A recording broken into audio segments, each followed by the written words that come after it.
Patriarchy, the unnatural order. While modern society has made many advances toward equality in the last 100 years, one construct remains consistent and seemingly unbudgeable: patriarchy. Patriarchy is defined as rule by the father, which over the centuries has morphed into rule by king, leader, dictator, nation, preacher, and corporate oligarch.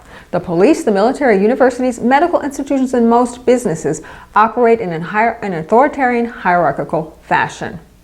The construct of patriarchy is grounded in dominant submission, and this domination can take the form of war, slave ownership, and pillaging of resources. Abuse, fear, violence, racism, sexism, and misogyny are part and parcel of a day in the life of a patriarch. How did this happen? One of the most destructive developments in human history was the separation of the sexes, duality, and the demonizing and suppression of the feminine. While there is limited knowledge of ancient matriarchal societies, it is clear that patriarchy became the dominant force after a cataclysmic pole shift earth change about 11,000 years ago. In just the same way that nations will choose a dictator strongman in times of perceived threat and forego some of their liberties, it is likely that this traumatic earth change redistributed or organized a new power dynamic of the physically stronger and aggressive over the more cooperative, sustaining, feminine aspect of society. The catastrophe may have also shut down the more intuitive part of the brain and left us operating in primitive fight or flight mode. In the trauma of the moment, the primal masculine took control and structured society to its advantage.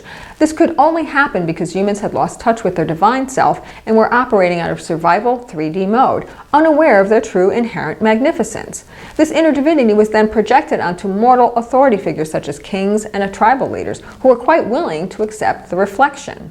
Once these leaders understood they could forcibly domesticate others, the insanity of power took hold. By continuing to keep people in lack, terror, and fear, the psychopaths have been at the wheel for 11,000 years.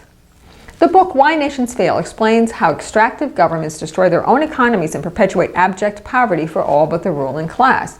The monopolistic political force, whether a king, military leader, dictator, or president, controls all the resources and modes of production, transportation, and technology, ultimately destroying the incentive or possibilities for growth and progress. The government rapes the land of its products for export and exploits free or indentured labor to fill their own coffers, and restricts access to property, education, and the financial resources necessary to raise their citizens out of destitution. The authors weren't talking about patriarchy per se, but the mentality of hierarchy and monopoly, haves and have-nots, domination and suppression, corruption and force all have their origins and rationalizations in patriarchal thinking. In modern times, corporations function as old-time empires by co-opting the land, labor, and resources of others for the benefit of a tiny 1%. And while America has been perceived as the most inclusive and egalitarian society, against a low bar of wretched historical inequality, we still require a major course correction, soon to come in 2024, when we finally topple the corporate ruling class, which has now decimated any vestige of true democracy.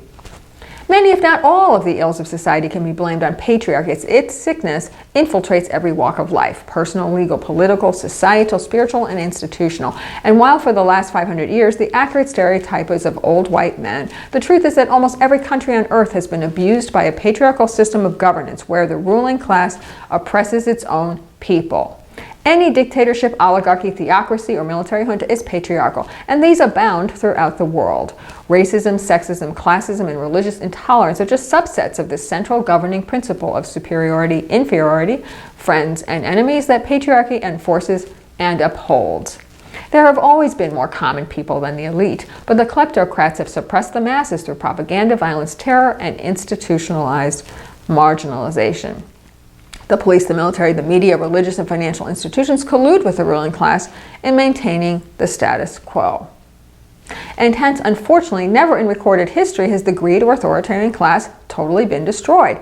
Time and time again, as one power group was overthrown, the victors continued the policies of abuse and oppression. Even here in America, we began the process by freeing ourselves from the British Crown, but we still set up a society that was hierarchical in nature, especially in terms of women and minorities.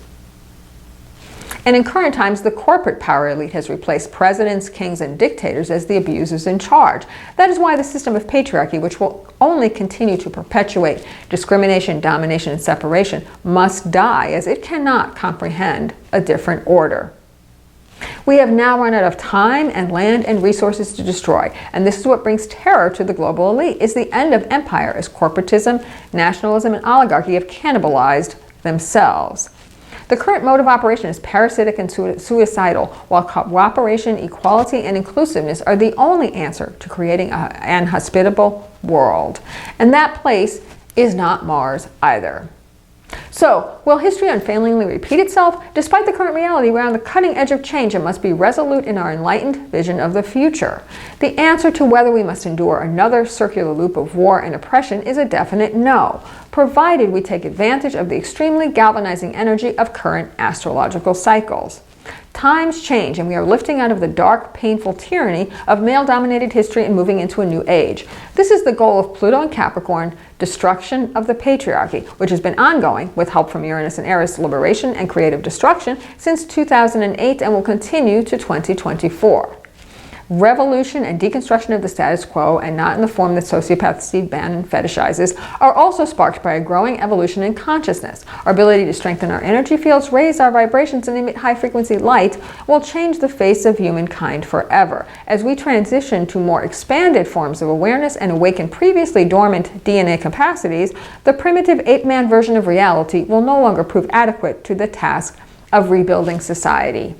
Alt-right folk refer to softer men as beta men in a pejorative way, but it is actually these men that are more adaptable to a changing and improving world. Brute, strength, cruelty, dominance have run their course and reflect a low form of consciousness. The reason the patriarchy is clenching its power and dollars more tightly is that they are well aware that their time is coming to an end. They will do their best vampire impersonations before totally imploding like the wretched, heartless people they are. As individuals, we can access our power through our respective birth charts and outer planetary placements. We all have an inner authority figure in the form of Saturn, while Pluto is the abuser transformer and Uranus the rebel awakener or chaos maker. For much of history, authority has been projected outside of us, while the ruling class has projected their weakness and dependency onto their subjects. We must access our own inner Saturns and use them as a point of power and strength of purpose. Our personal Pluto can transmute our pain and emotional abuse into strength, while our Uranus placement can allow us to break free of consensus thinking. Darkness cannot abide by the light, so it is only ignorance, lies, fear, and coercion that can keep people operating at a low vibrational frequency. The best thing you can do is understand that you are part of the divine and start believing it and opening to your inner God spirit and heart mind.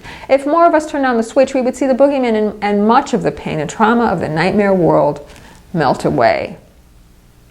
It's time to stop making history in the form of terrorizing events of war, anguish, devastation, and begin creating universe story, a new chapter in humankind of compassionate love, respect, and equality for all. I'm Med Astrologer Patrice Kamens.